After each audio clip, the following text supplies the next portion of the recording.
Banyak laki-laki di Indonesia mulai umur 20-an bahkan sampai 35 tahun itu merasa kosong dalam hidupnya.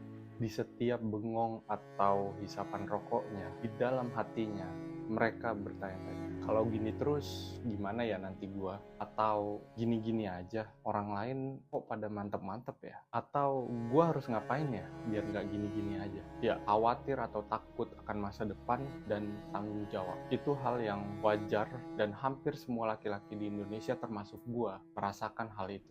Tapi masalahnya banyak yang cuman berhenti sampai situ doang, sampai mikir aja. Tapi itu semua gue yakin karena nggak ngerti harus mulai dari mana. Setelah berjalannya waktu, akhirnya gue sadar. Dan andai gue tahu ini dari awal umur 20-an, pasti sekarang gue bisa lebih maju lagi. Jadi di video ini gue akan bahas apa yang gue renungi dan pelajari tentang kita sebagai laki-laki. Kenapa banyak laki-laki yang kosong? Sebenarnya laki-laki itu harus jadi sosok apa? Terus langkah apa yang harus dimulai? Jadi gue Laskar, dan langsung aja kita masuk ke pertanyaan yang pertama.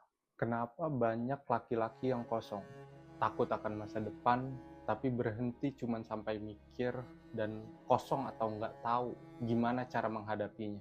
Bahkan banyak yang nggak tahu dan akhirnya putus asa memilih untuk nggak jadi laki-laki, padahal dia laki-laki. Setelah gue pelajari dan cari tahu, sebenarnya masalahnya sangat mendasar. Anak laki-laki, terutama di Indonesia, itu nggak punya mentor, alias fatherless atau nggak punya bapak. Kita bisa lihat data ini. Tahun lalu, 2024, karena bapaknya cari duit ugal-ugalan, potensi anak tanpa bapak itu banyak banget. Ada 11,5 juta anak. Dan sebagai bayangan, 11,5 juta ini bahkan lebih banyak dari populasi warga Jakarta tahun 2023. Gila nggak tuh? Dan dilansir dari Kompas, kalau berdasarkan survei kualitatif dari bulan Juli sampai Agustus 2025 ini, sebagian besar kondisi ini sebabnya karena bapaknya atau mentor alami dari anak laki-laki di Indonesia ini nggak bisa balancein hidupnya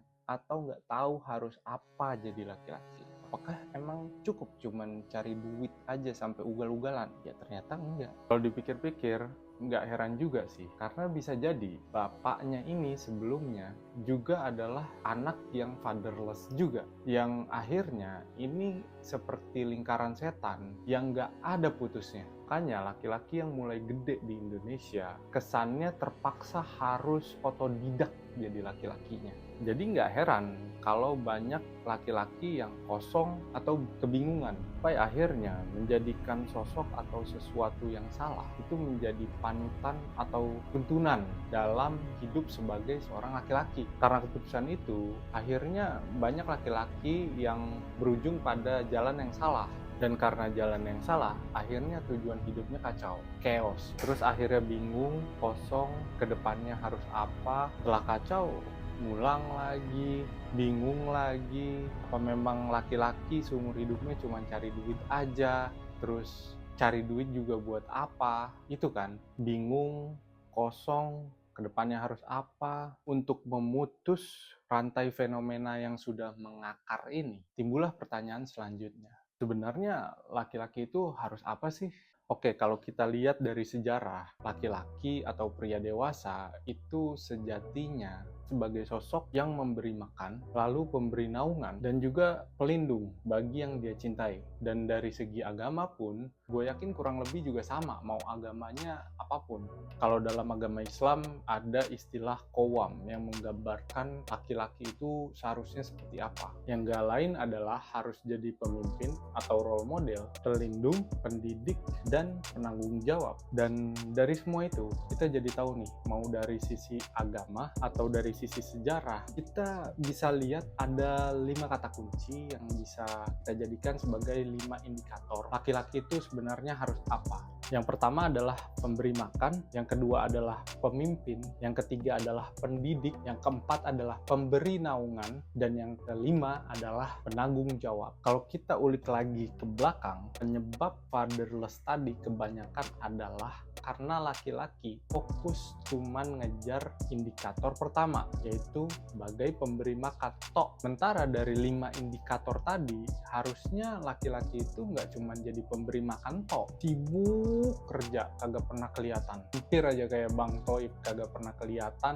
atau nggak pernah nongol sama sekali, malah toto nongol kayak buaya cuman pas mau kawin atau pas mau makan doang. Bahkan nggak sedikit juga yang main keluarga-keluargaan di kantor. Jadi sampai sini nih kita udah tahu ada 5 indikator laki-laki itu harus apa. Pertanyaan terakhir adalah langkah apa yang harus dimulai untuk mencapai indikator tadi. Setelah gue gali dan pelajari lewat berbagai macam kesalahan dan proses belajar yang udah dilalui sejauh ini, dan sebenarnya untuk memenuhi 5 indikator tadi itu kita harus fokus kejar 3 hal dasar ini. Yang pertama adalah punya badan yang proporsional dan sehat. Artinya lu harus olahraga, nggak boleh mager. Karena gimana lu mau ngasih makan kalau lu nggak sehat dan sakit? Terus gimana lu mau jadi pemimpin atau role model yang bisa dihormatin kalau badan lu aja gendut naujubillah atau kelihatan lemah? Gimana kalau lu mau jadi pelindung atau pemberi naungan kalau badan lu sendiri lemah? Tapi pasti setelah ini ada yang nyinyir.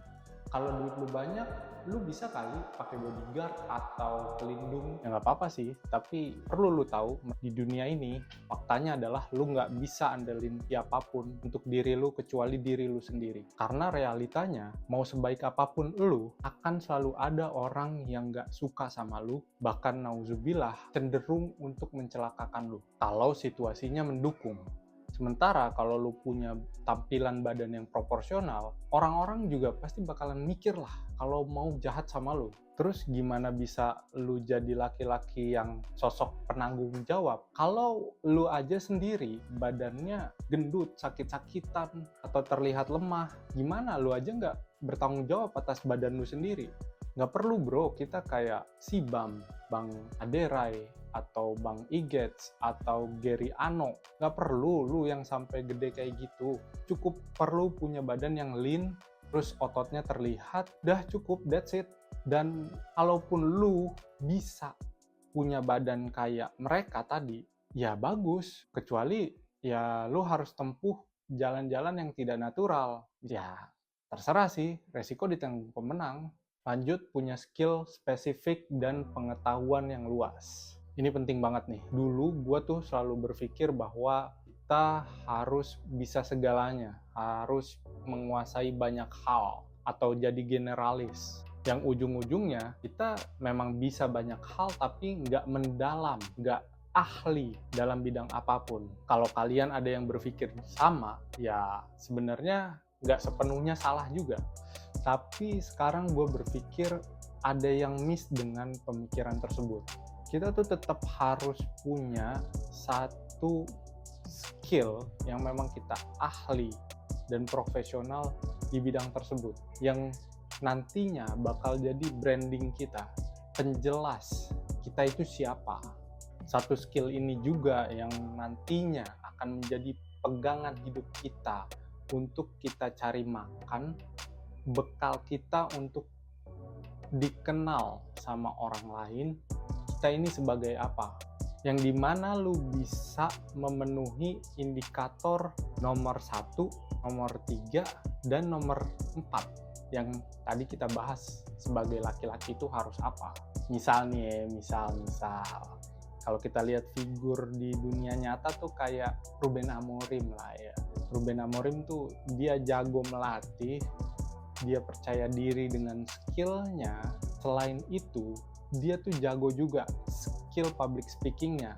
Sampai-sampai tuh Cristiano Ronaldo atau CR7 aja mengakui skill public speakingnya dia. Makanya dia dijulukin The Poet atau sang penyair. Oke, kita lanjut ke yang terakhir, spiritual yang baik. Kalau kita perhatiin, orang-orang yang punya spiritual yang baik itu pasti cenderung bijak dan nggak tergesa-gesa dalam mengambil langkah. Mereka juga tenang pembawaannya dalam menghadapi segala macam situasi dan nggak banyak respon terhadap hal-hal yang nggak penting. Sampai-sampai kadang kita tuh merasa dia ini adalah orang yang kayak bisa ngelihat masa depan gitu. Ya ini karena ketenangan mereka yang bisa bikin analisa mereka itu bagus, dalam, dan jeli melihat segala kemungkinan yang terjadi dalam berbagai macam situasi yang mereka sedang hadapi. Laki-laki, kalau spiritualnya bagus, pasti cenderung hati-hati sekali dalam mengambil langkah. Mereka nggak terburu-buru, mereka nggak ngikutin nafsu, karena mereka tahu ada harga yang harus dibayar kalau keputusan mereka itu salah dan berbasiskan pada nafsu. Dan segala sesuatu yang nafsu itu udah pasti ujungnya adalah kesengsaraan bagi si pengambil keputusan atau orang sekitarnya. Laki-laki yang spiritualnya buruk pasti landasan keputusannya adalah nafsu. Contoh, berhutang padahal nggak mampu. Buat apa? Sebagai laki-laki, kita wajib banget kejar 3 hal dasar ini untuk kemudian kita bisa memenuhi 5 indikator sebelumnya. Karena kalau salah satu dari 3 hal dasar ini lu nggak punya atau nggak ada, lu kemungkinan untuk memenuhi 5 indikator tadi itu sangat sulit. Dan lu punya kecenderungan untuk menjadikan generasi berikutnya sebagai fatherless berikutnya. Saran gua sebagai pribadi, lu bisa mulai dengan mempunyai badan yang proporsional dan sehat dulu. Minimal lu udah setengah jalan dulu dan lu bisa paralel. Kalau lu bisa dari awal langsung paralel ya lebih bagus lagi. Insya Allah gue berharap kita sebagai laki-laki di Indonesia bisa punya 3 hal dasar ini untuk kemudian kita bisa memenuhi 5 indikator sebagai pria itu harus apa. Yang tadi udah kita bahas. Sehingga kita tuh bisa memberikan generasi-generasi berikutnya, generasi-generasi yang lebih baik daripada sebelum-sebelumnya, yang tidak fatherless dan tahu harus seperti apa. Oke, that's it dari gua, Laskar. Kalian boleh like aja kalau kalian suka video ini, kalian boleh dislike juga kalau kalian nggak suka, dan yang paling penting, yuk kita sharing opinion di kolom komentar.